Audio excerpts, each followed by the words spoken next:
नमस्कार साथियों, राधे कृष्णा। आज का जो अपना मोटिवेशनल टॉपिक है ये mainly focused for students preparing for competitive examinations, board examinations, लेकिन it will be useful for the people of all category, ladies, gents, any kinds of people, working, non working. तो ध्यान से मेरी बात को सुनेंगे, लास्ट तक मेरे साथ बने रहेंगे। तो टॉपिक क्या है हमारा? मॉर्निंग हैबिट, सक्सेसफुल पीपुल्स का, और टू बिकम सक्सेस क्या हैबिट अपना होना चाहिए। तो morning habits have been taken from the holy book Bhagavad Gita. सबसे पहली बात तो समझिए कि भगवत गीता क्या है। भगवत गीता आपको जीने की कला सिखाती है। किसी भी कठिन परिस्थिति में आप हो, भगवत गीता को फॉलो करोगे तो आप आसानी से पार पा पाओगे उस बैड सिचुएशन से भी। You can reach to that limit of the sky that you have never imagined by following only Bhagavad Gita. जो बातें भगवत गीता कहती है उतनी बात आप फॉलो करोगे तो जो आपने टारगेट अपने मन में सेट किया है कि मुझे जीवन में ये टारगेट अचीव करना है, उस टारगेट से ज्यादा आपको मिलेगा।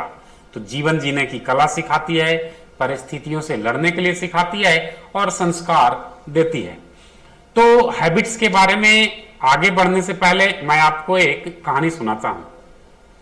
बहुत वर्षों पहले दो शिष्य थे, अपने गुरु के पास गए। गुरु से उन्होंने बोला कि मुझे साक्षात भगवान का दर्शन करना है। तो गुरु ने शुरू में तो मना कर दिया कि भगवान का दर्शन संभव नहीं है। शिष्य ने जिद किया कि अर्जुन ने तो साक्षात श्री कृष्ण का दर्शन किया था। तो गुरु ने कहा कि ठीक है, दर्शन हो जाएगी। दोनों को टास्क दिया, लेकिन टास्क बोला कंटिन्यूअसली 3 साल तक करना है बिना किसी गैप के। वो टास्क क्या था? तो एक बरगद के पेड़ के नीचे डेली शाम में जाकर के दिया जलाना था। एक शिष्य को दिया जलाना था, दूसरे को बुझा देना था। यह सिलसिला 3 साल तक करना था और बोला था कि उसी 3 साल के बीच में कभी भी भगवान आपको दर्शन दे सकते हैं। तो 1.5 साल दिया जला बुझा ये सिलसिला चलते रहा। 1.5 साल के बाद एक दिन अचानक आंधी तूफान आ गया। तो एक शिष्य बरगद के पेड़ के नीचे जो दिया जलाने वाला था वो नहीं गया कि ये इतना दिन तो भगवान दर्शन दिए नहीं, आज क्या देंगे इस आंधी तूफान में। लेकिन जो दिया बुझाने वाला शिष्य था वो चला गया और अचानक उसी दिन भगवान का दर्शन हो गया। तो यहां से हमको क्या सीख मिलती है? भगवत गीता यहां से हमको क्या सीख देता है? Always perform your duty regular without any failure, without any wanting of result. बिना फल की इच्छा किए हुए निरंतर कर्म करने का प्रयास करना है। खैर, आज के मोटिवेशनल वीडियो का थीम हम लोग का है स्वधर्म और कर्म। देखिए, भगवत गीता के अध्याय नंबर 2 और श्लोक नंबर 33 स्वधर्म की बात करता है। कहता है perform your duty regularly without failure, बिना फल की इच्छा किए हुए। अब एग्जाम्पल हमने दिया साधु और शिष्य का।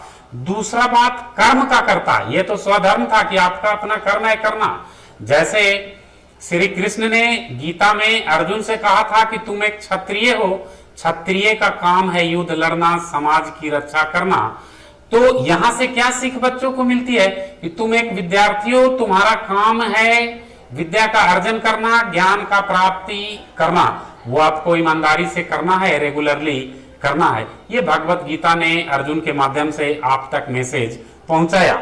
दूसरा बात जो कर्म का है वो अध्याय नंबर 3 श्लोक नंबर 21 में है कि सेट योर टारगेट हाई। क्योंकि आज के परिप्रेक्ष्य में लीडर कम है, फॉलोअर ज्यादा हैं। अगर आप लीडर बन रहे हो और आपने ही अपना टारगेट को कम रखा है तो फॉलोअर का क्या हाल होगा। इसलिए always set your goal high and fight for that goal to achieve. Next बात क्या है? भगवत गीता में ही श्री कृष्ण ने बताया है, आपके लिए बताया है कि there are 3 gates to hell, नरक जाने का 3 रास्ता है। कौन कौन? लस्ट, एंग्री और ग्रिड। लस्ट क्या हो गया? अपोजिट जेंडर के बीच में जो इंटरेक्शन है को एजुकेशन सिस्टम में आज के दृष्टि से, वो लस्ट है। एंग्री क्या? क्रोध। किसी भी बात पर आपको क्रोध आएगी तो क्या होगा? आपको समझने बूझने की चेतना खत्म हो जाएगी, कॉमन सेंस कम जाएगा, आप कुछ भी कर सकते हो। तो क्रोध की शुरुआत मूर्खता से होती है और क्रोध का एंडिंग पश्चाताप से होता है। तो क्रोध को छोड़िए, ये भी भगवत गीता में सिखाया गया है।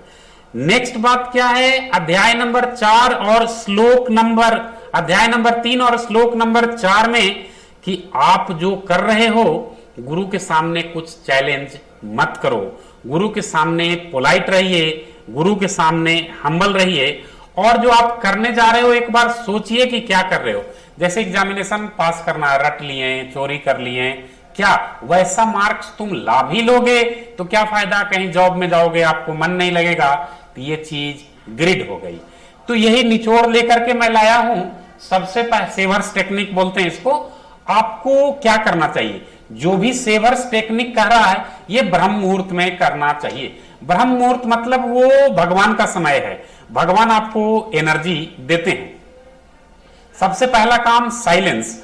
आप सो करके उठो तो 5 मिनट का समय अपने आप को दीजिए, आंख बंद करके मेडिटेशन कीजिए और सिर्फ अपने सांस पर ध्यान दीजिए। आंख बंद करके सांस लेना है, सांस छोड़ना, और सिर्फ अपने सांस पे ध्यान देना है। इससे क्या होगा कि करोड़ों साल का ऊर्जा जनरेट आप में हो जाएगा। दूसरा क्या है? एफर्मेशन। एफर्मेशन मतलब सेल्फ टॉकिंग। अपने से बात कीजिए कि आपने क्या गलत किया, क्या सही किया, उसमें क्या सुधार करना चाहिए था, किसको सॉरी बोलना चाहिए था। और एक अच्छा इंसान बनने के लिए, संस्कारी इंसान बनने के लिए आप में और क्या क्या परिवर्तन लाना है। चीटिंग वाला पास करना तो नहीं है, जो काम में मन नहीं लग रहा उस काम को तो जबरदस्ती नहीं करना है। तीसरा विजुअलाइजेशन। विजुअलाइजेशन मतलब इमेजिन। आपको आगे की बात को इमेजिन करना होगा कि मैं अभी क्लास 10 में हो सपोज या 12 में, मैं आईआईटी कॉलेज के 4th ईयर में होता तो क्या होता, मैं डॉक्टर होता तो क्या होता, मैं फाइटर पायलट होता तो क्या होता, मैं सुप्रीम कोर्ट का जज होता तो क्या होता। इसको इमेजिन करना पड़ेगा, करना चाहिए, और इसका हल ढूंढना चाहिए, सॉल्यूशन ढूंढना चाहिए। और ये सारा काम ब्रह्म मुहूर्त में मतलब 8 बजे के पहले। नेक्स्ट बात है एक्सरसाइज। एक्सरसाइज डेली, व्यायाम डेली के तौर पर करना चाहिए। एक्सरसाइज करने से होता क्या है कि शरीर के अंदर पोर्स हैं वो खुलते हैं, और सुबह में एटमॉस्फेयर में ऑक्सीजन का कंसंट्रेशन ज्यादा होता है तो उस पोर्स के थ्रू ऑक्सीजन जाएगा, और जैसे ही ऑक्सीजन का लेवल बॉडी में बढ़ेगा आपका माइंड तेजी से काम करना शुरू कर देगा, और 2 आवर्स के स्टडी में ही आप 8 आवर्स ए डे के स्टडी के बराबर आप स्टडी कर पाओगे। एक्सरसाइज तो करना ही चाहिए, कुछ नहीं करो तो कम से कम सीढ़ी चढ़ो, उतरो, हाथ पैर टेढ़ा कर लो, कुछ भी करिए। नेक्स्ट बात क्या है? रीडिंग। अच्छी पुस्तकें पढ़ने की आदत डालनी चाहिए। अच्छे अच्छे महापुरुषों का जीवनी पढ़ना चाहिए। नेल्सन मंडेला का जीवनी पढ़िए, अटल बिहारी वाजपेयी का जीवनी पढ़िए, राष्ट्रपति कलाम साहब का जीवनी पढ़िए, सरदार पटेल का जीवनी पढ़िए, सुभाष चंद्र बोस का जीवनी पढ़िए। अच्छे अच्छे लोगों की जीवनी पढ़नी चाहिए और उनके अच्छे बातों को लाइफ में उतारने का प्रयास करना चाहिए। लेकिन ये सब काम पुस्तक, जैसे अगर कोई तुम अच्छी पुस्तक 1 पेज भी पढ़ लिए तो समझ नहीं सकते हो कि आप में कितनी ऊर्जा की संचार होगी। लास्ट बात है स्क्राइबिंग। स्क्राइबिंग मतलब लिखने का आदत डालना चाहिए, रफ राइटिंग करने का आदत डालना चाहिए, क्योंकि कोई नहीं जानता कि कब तुम स्टार बनोगे, और जब उस लेवल पर पहुंचोगे तो समय पीछे नहीं जाएगा आपको लिखने के लिए, आपको बायोग्राफी बनाने के लिए। तो लोग जानेगा नहीं, आपकी अगली पीढ़ी आपके बारे में जान नहीं पाएगी, आपके मेहनत के बारे में जान नहीं पाएगी। देखिए एक उदाहरण हम देते हैं, मन को शांत करना क्यों जरूरी है। इसलिए अमेरिका में एक व्यक्ति का मर्डर हुआ। कैसे? तो आइसक्रीम से, आइस से, बर्फ से चाकू बनाया गया और उसको पेट में भोंक दिया गया, आदमी तो मर गया। जज कह रहा है कि इसको चाकू से मर्डर किया, सर्वे कह रहा है कि इसको बर्फ से मर्डर किया, और पोस्टमार्टम रिपोर्ट भी यही कह रहा है कि ये बर्फ से मर गया, अंदर पानी घुस गया तो पानी से मर गया। ये बात है। दूसरा, जिसने मर्डर किया उसको जज पैनल बैठा और सजा देने के लिए कहा कि तुमको 15 दिन जेल में रहना पड़ेगा और अगले 15 दिन तुमको फ्रिज में डाल करके रखेंगे।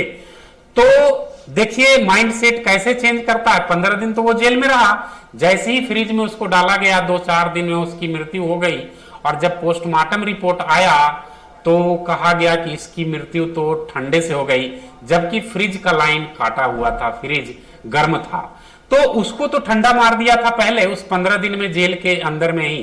तो मन को भी अपने कंट्रोल में रखना जरूरी है। उसका मन दूसरे के कंट्रोल में चला गया, फ्रिज गर्म रहते हुए वो ठंडापन से मर गया।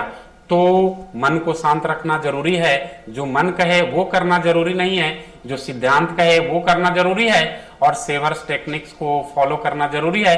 तो इसी तरह के वीडियो के लिए बने रहिए हमारे साथ डेली लर्न प्लेटफॉर्म पे। धन्यवाद। राधे कृष्णा।